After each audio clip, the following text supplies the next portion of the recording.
Happy New Year, guys, and welcome back to the Suburban Proletarian. My name is Greg, and tonight I'm doing something a little bit different. The lighting is terrible in here. Usually I shoot videos in here during the daytime, and it's the dead of night. But I received an interesting package today, and I thought I would share the unboxing with you. When I've done unboxings in the past, they've been exactly that, with the air quotes. I've just opened up a box that I've already looked inside of. This is the real deal, still sealed up. It's got a Japanese mailing label on here. But anyway, I'm not going to bore you with a lot of details. I have been doing research for the upcoming review of this product. I've got my research right here, but I am not going to bore you with that tonight. Tonight we're just going to open up this box and take a look at it. As I said, it's got a Japanese mailing label on it. You may have surmised from its size and shape, although I'm not revealing what it is until I open it. It is, in fact, a watch.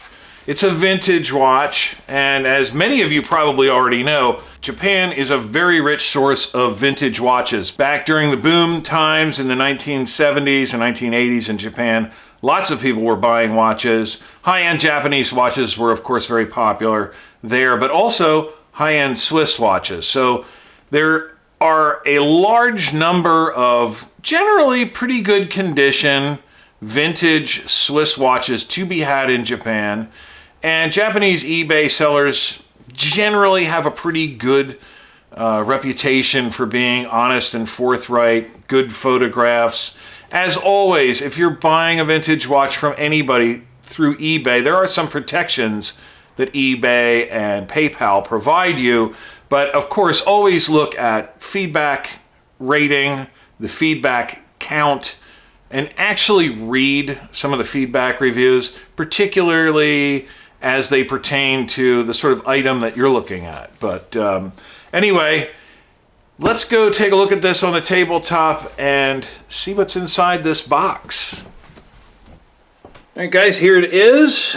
As I've already shown, it's just a plain cardboard box with a Japanese mailing label on it. I thought it was kind of interesting that it's from the Shiny company.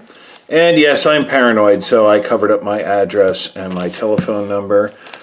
Customs forms here. I don't want to mess any of that up, so we'll flip this over and open it from the back side.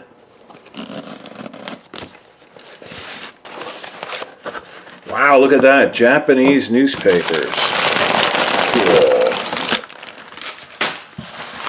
And there's our box. Get that out of the way. Flip the box over.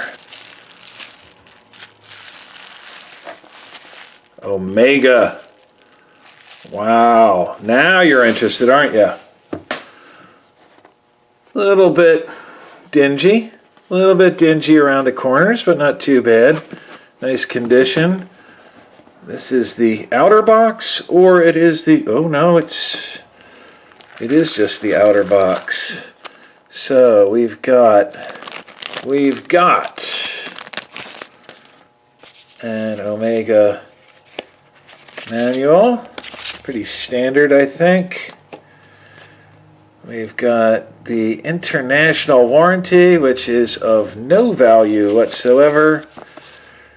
The watch was purchased in 1990, July 20th, but that doesn't mean anything, but it's still kind of cool.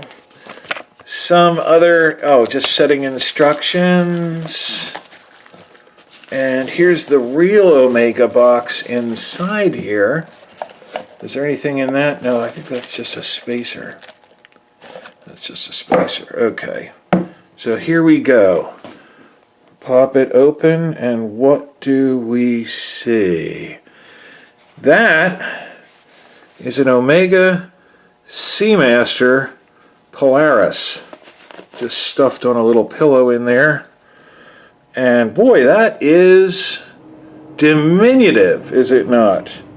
All right, guys, so I've had about 15 or 20 minutes to ruminate with my scotch here and take a very close look at this watch. And to say that I was impressed would be a real massive understatement. This watch was not advertised as being in mint condition. It was advertised as being in good condition. And it's almost pristine.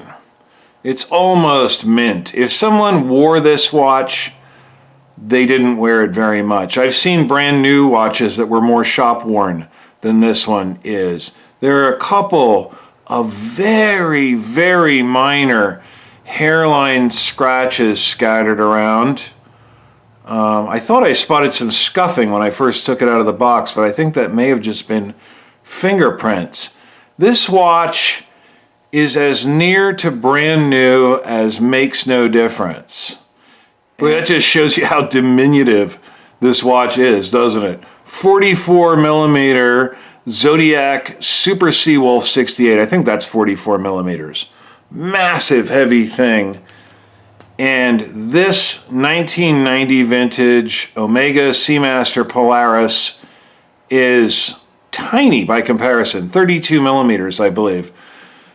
For comparison, I've gotten out my Japanese domestic market Casio F84W, which is itself a very tiny watch and is often criticized for being too small, and it eclipses this Omega. The Omega is a watch of its time. This watch was introduced, I think, in 1986 or so. This particular example was made in 1988 or 89. Look, there's a sticker on the back. And I thought, well, maybe the seller put this sticker on the back, but I don't think so. I think that's the factory sticker. And a lot of these watches get refinished. This one's not been refinished. I'm 100% certain of that. It's very, very difficult to refinish these and keep the gold inlay flush with the stainless steel, because the steel and gold are two very different hardnesses. The gold is much softer. I don't know, maybe this was given as a gift and the person who received it never really liked it and never wore it, but it's just in fabulous, fabulous condition. There's no grunge, there's no grime. I mean, it's just, this is amazing. And well, I'll bore you with the details when I do the review, but just a fabulous looking little watch. It doesn't look like, it looks like maybe it's had a link removed. I did take the Seawolf off, and I can get this over my wrist. And we close this sliding clasp, which is strange. It's kind of backwards to the way I'm used to closing a deployant clasp on a watch. Sorry, I couldn't do that on camera. It was a bit of an ordeal, but you can see here it is a very diminutive watch. There's the F84 for comparison. But I may need to source one more link. This is fine right now for winter time. I think it maybe has had one link removed, because I can't believe it came quite this tight from the factory. I've got a 7.5-inch wrist. But that's another thing to keep your eye open for when you buy vintage watches from Japan. Check the wrist size, because a lot of these have been adjusted way down. 6.5, 6.75 inches. If you've got a 7.5-inch wrist like I do, you're going to be in for a hard time. And if you buy an older watch like this, links for this are available. Links for just any old Swiss watch, maybe not so. And so I think I'm going to add one link in here. It's fine now. We're in the depths of winter.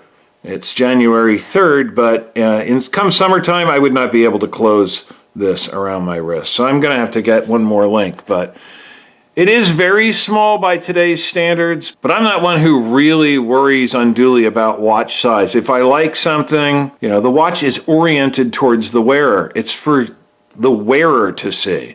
If you like the watch and it's doing what it was intended to do, who cares what anybody else thinks? And watches are trending smaller nowadays anyway. Maybe, I don't know if they'll ever get down to 32 millimeters for a man's watch, but it's fine for me. I like it.